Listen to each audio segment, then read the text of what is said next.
There's so much happening in this painting that you could stand and look at it for hours.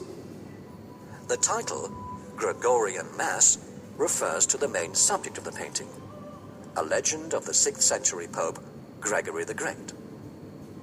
According to legend, Gregory was conducting Mass in the Santa Croce Church in Rome. Some of his congregation refused to believe that the bread and the wine actually transformed into the body and blood of Christ.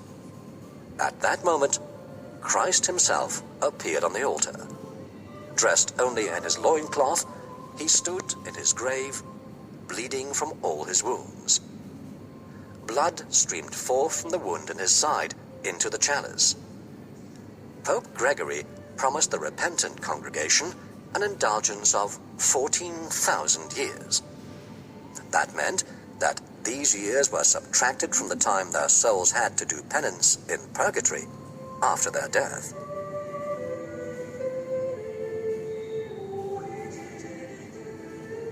The painting mixes heavenly visions and biblical stories with contemporary scenes.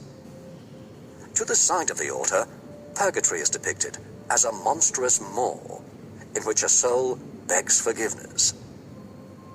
The rear wall of the church numbers a string of windows, each one showing an episode from the Passion of Christ. They are rendered in such a lifelike way that it seems as if these episodes are being played out at the same time as the appearance of Christ on the altar.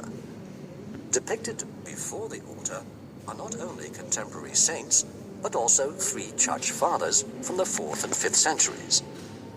They are identifiable by their halos, and, for those who look closely, by their attributes. Ambrosius carries a whip in his hand. A lion lies at St. Jerome's feet, and Augustine bears a flaming heart in his folded hands. Together with Gregory the Great, these church fathers were the founders of Christian theology in the West. The only person depicted in this 16th century panel to date from the same period as the painter himself is the man kneeling on the left. He was the one who commissioned the painting.